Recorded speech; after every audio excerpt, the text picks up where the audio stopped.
آپ صلی اللہ علیہ وسلم فرماتے ہیں, یہ بخاری کی روایت, آپ نے فرمایا من یرید اللہ بہ خیرا یصب منہ, جو شخص کے ساتھ اللہ بہتری چاہتا ہے اس کو مصیبت میں مبتلا کر دیتا ہے.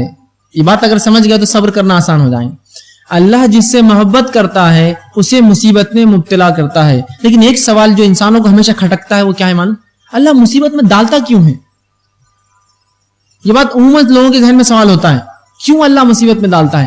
آئیے میں ایک مثال دے کے اس بات کو سمجھاؤں. مثالوں سے بات سمجھنا آسان ہوتی ہے.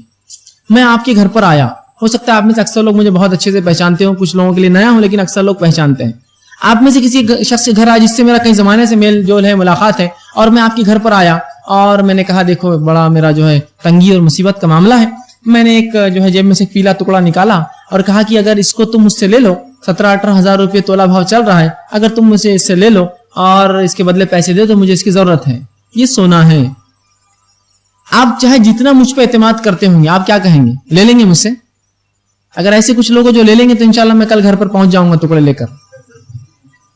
کیا کریں گے آپ؟ ٹھیک ہے فیض بھائی, وہ ٹھیک ہے, اعتماد وہ تو سب اپنی جگہ ٹھیک ہے, لیکن اس کو اگر جانچ لیتے تو زیادہ بہتر ہوتا. مجھ پہ بھروسہ نہیں ہے آپ کو؟ اتنے دن سے آپ مجھے دیکھ رہے پھر بھی اعتماد نہیں. اعتماد تو بالکل آپ اپنی جگہ ہے, لیکن اگر یہ جانچ لے تو اس میں اطمینان ہو جائیں گا. نہیں مجھ پہ بھروسہ نہیں ہے کیا آپ کو؟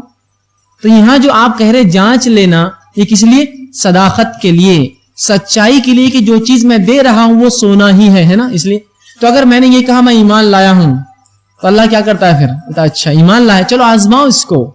اسی لیے ہم دیکھتے ہیں جتنا ایمان انسان کا بلند ہوتا ہے اس کی آزمائش اتنی بڑی ہوتی ہے. افسوس ہماری عقلوں پر کہ جن کو اللہ آزمائش میں ڈالتا ہے, ہم بولتے ہیں ہاں وہ دین پر چل رہے تھے نا, جاؤ پھنسو اب رہو. سبحان اللہ, ارے وہ تو آزمائش ہے اس کی, وہ تو چلا اپنے معاملے میں, اب تو کامیاب ہو رہا اپنے اس کے اندر. اسی لیے تو انبیاء علیہ الصلوۃ والسلام کو سب سے زیادہ تکلیفیں دنیا میں آئی, اور ان میں بالخصوص اللہ کے رسول صلی اللہ علیہ وسلم کو سب سے زیادہ تکلیف پہنچی. اس کے بعد صحابہ, تابعین, اور پھر اس کے بعد جتنے بلند ایمان والے لوگ گزرے اتنی زیادہ تکلیفیں اور مشقتیں انہوں نے اٹھائی. تو اللہ کیا کرتا ہے؟ جب کسی انسان کا خیر چاہتا ہے, بھلائی چاہتا ہے, اس کو مصیبت میں ڈال کے آزماتا ہے. اور بار بار قرآن میں اللہ نے کم و بیش 3 مرتبہ تو یہ کہا, سورہ عنکبوت میں ایک مرتبہ ایک جگہ کہا کہ کیا لوگ یہ سمجھتے ہیں کہ وہ یوں ہی جو ہے چھوڑ دیے جائیں گے صرف یہ کہنے پر کہ وہ ایمان لائے؟ ہم نے اس سے پہلے لوگوں کو آزمایا, سخت آزمایا, حتیٰ کہ ایسا آزمایا کہ ان کے انبیاء کہنے لگے کہ اللہ کی مدد متی نصر اللہ, اللہ کی مدد اب کب آئیں گی. اتنا آزماتا ہے اللہ لوگوں کو جب وہ ایمان کا دعویٰ کرتے ہیں. تو یہاں اللہ کے رسول فرماتے ہیں جب اللہ کسی انسان کو جاننا چاہتا ہے, اس کے ساتھ اچھا خیر کرنا چاہتا ہے, اس کو آزماتا ہے, اس کو مصیبت میں ملوث کرتا ہے تاکہ جانچے یہ اپنے دعوے میں کتنا پکا ہے. میں نے کہا میں اللہ پر ایمان لایا ہوں, چلو اس کو اولاد سے آزما کے دیکھو, مال سے آزما کے دیکھو, اس کی روزی روٹی میں کمی کر کے آزما کے دیکھو, اس کے جسم اس کو آزما کے دیکھو. یہ کرتا ہے کہ پورا اترتا ہے کہ اپنے دعوے پر. اور جتنا بلند ایمان, آزمائش اتنی اونچی, یاد رکھیے آزمائش اتنی اونچی. آئیے اسی طرح آپ صلی اللہ علیہ وسلم فرماتے, ترمذی کی روایت ہے, آپ نے فرمایا جتنی بڑی مصیبت اتنا بڑا اجر. اب وہ مصیبت جو دی جا رہی ہے وہ خود اجر بھی دیتی, یہ نہیں کہ صرف مصیبت میں اللہ آزما رہا ہے بلکہ مصیبت اجر بھی دیتی. جتنی بڑی مصیبت اتنا بڑا ثواب. اللہ تعالیٰ جن لوگوں سے محبت کرتا ہے انہیں آزماتا ہے, جو راضی ہوتا ہے اللہ اس سے راضی ہوتا ہے, اور جو ناراض ہوتا ہے اللہ اس سے ناراض ہو جاتا ہے. جتنی بڑی مصیبت اتنا بڑا اجر.